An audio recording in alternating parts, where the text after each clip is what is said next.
نماز مغرب کا جامع پہناتے ہیں. اب نماز مغرب ادا کرتے ہیں تو نماز مغرب جو ہے اس میں یاد ہے حضرت یعقوب علیہ السلام کے 3 نفلوں کی.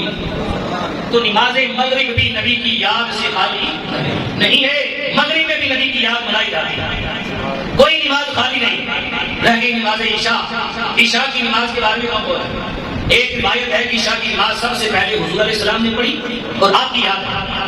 اور دوسری روایت میں ہے کہ حضرت یونس علیہ السلام جب انہوں نے اپنی قوم کو عرصہ دراز تبلیغ کی, قوم نے نہیں مانا اور آپ کا مقابلہ کیا, تو حضرت یونس علیہ السلام ان کا واقعہ سورہ یونس میں سارا ذکر ہے.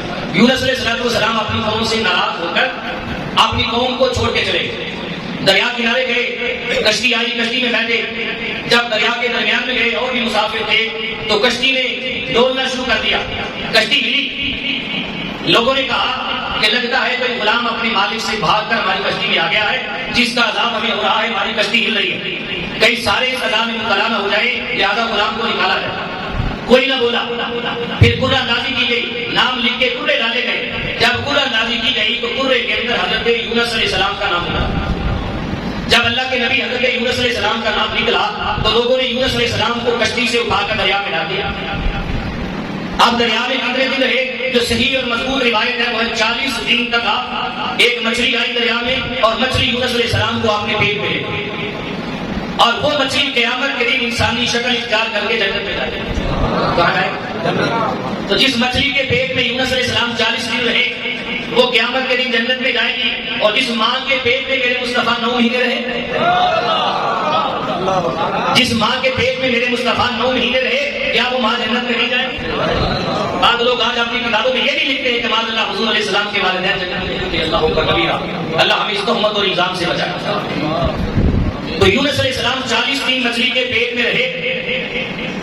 40 دن کے بعد جب مچھلی نے اللہ کے حکم سے صحرا پر نکالا لا کر تو لا الہ الا انت سبحانک انی کنت من الظالمین یہ تسبیح پڑھتے رہے یونس علیہ السلام. جب مچھلی نے پیٹ سے نکالا تو روایات میں آتا ہے کہ جسم آپ کا ایسا نرم اور ملائم تھا جیسے پہلے دن کے بچے کا ہوتا. ایسا جسم نرم ہو گیا تھا. رب کا وہاں پر کوئی آنے جانے والا بھی نہیں تھا.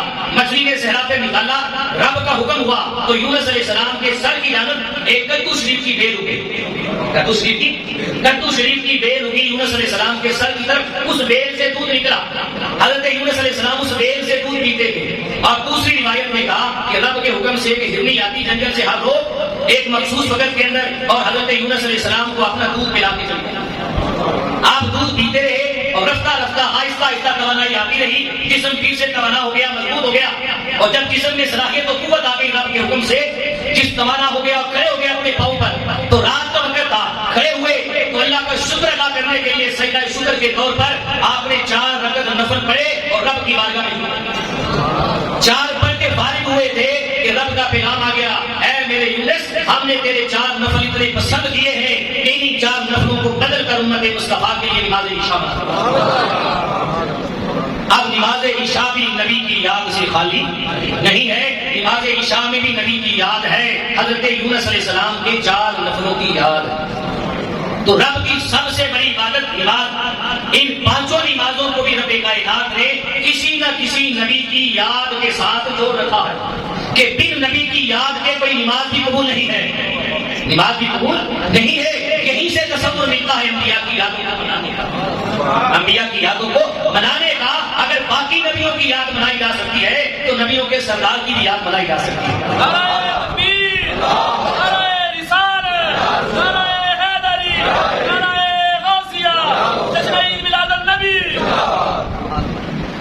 حج کو دیکھ لیا, حج سارا کا سارا یا ابراہیم علیہ السلام کی یاد ہے, یا اسماعیل علیہ السلام کی یاد ہے, یا حضرت حاجرہ سلام اللہ علیہ کی یاد ہے. ٹھیک ہے نا. اور اس میں کچھ نہیں, بات میں کچھ چیزیں میرے آقا نے ایڈ فرمائی تو میرے مصطفیٰ کی یاد ہے. ان میں سے چند چیزیں تھوڑے سے وقت میں آپ کے سامنے رکھتا ہوں. حج کے لیے, عمرے کے لیے سب سے پہلی چیز جو ضرورت ہوتی ہے وہ ہوتا ہے حج اور عمرے کا لباس, احرام. کیا ہوتا ہے؟ احرام کی 2 چادریں باندھنی ہوتی ہے, ایک کو اوڑھنا ہے اور دوسری کو تہبند کی صورت میں باندھنا ہے. اس کے علاوہ تیسرا کپڑا کوئی نہیں پہننا. مجھے اپنے ایمان سے بتائیں, اگر کوئی شخص عمرے کے لیے جانا چاہے یا حج کے لیے, چلے کسی ملک کا وزیر اعظم لگا لو, بڑے سے بڑا بندہ پاکستان کا وزیر اعظم ہو, وہ قیمتی سے قیمتی لباس لے لے, تو 50 لاکھ روپے کا لباس خرید لے، سونے اور چاندی اور جواہرات سے اسے آراستہ کر لے، اور اربوں اور کھربوں کا ایک ہیرے جواہرات سے مرصع اور جڑا ہوا تاج پہن لے، اور قیمتی لباس پہن کر عمرے کے لیے حج کے لیے چل پڑے۔ جب وہ میقات سے آگے ایک قدم بھی لے جانا چاہے گا تو آواز آئے گی، بندے اگر میرے گھر میں آنا ہے تو یہ تکبر کے سارے لباس اتار گیا، یہ فخر والے لباس اتار گیا۔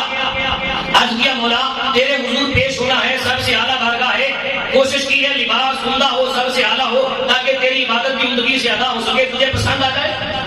اور تیرے حبیب کا حکم ہے جب رب کی بندگی کے لیے آؤ تو لباس صاف ستھرا ہو، ٹوپی اچھی ہو، امامہ ہو، لباس اچھا پہن کے سجدہ کرو۔ تو آج تیرے گھر میں عمدہ لباس پہن کے آئے تو تیرا حکم آ گیا یہ لباس اتار دو۔ تو مولا اگر یہ قیمتی لباس اتار دوں تو کیا پہنوں؟ اس کو اتار کر کیا پہنوں جس سے میرا عمرہ اور حج ہو جائے؟ بندے یہ لباس تیرے اپنے گھر میں اچھے ہوں گے، یہ لباس تیرے علاقے میں اچھے ہوں گے، یہ تیرے گھر والوں کو اچھے لگیں گے۔ کہا میرے لیے اچھا لباس نہیں ہے، اگر میرے گھر میں قدم رکھنا ہے اور اگر حج اور عمرے کی عبادت کو ادا کرنا ہے تو وہی لباس پہن جو میرے ابراہیم نے 4000 سال پہلے نہ، وہ لباس پہن جو میرے مصطفیٰ نے 1450 سال پہلے پہنا تھا۔ مولا کیوں؟ کہا انہوں نے وہ لباس پہنا تھا، مجھے پسند آیا، مجھے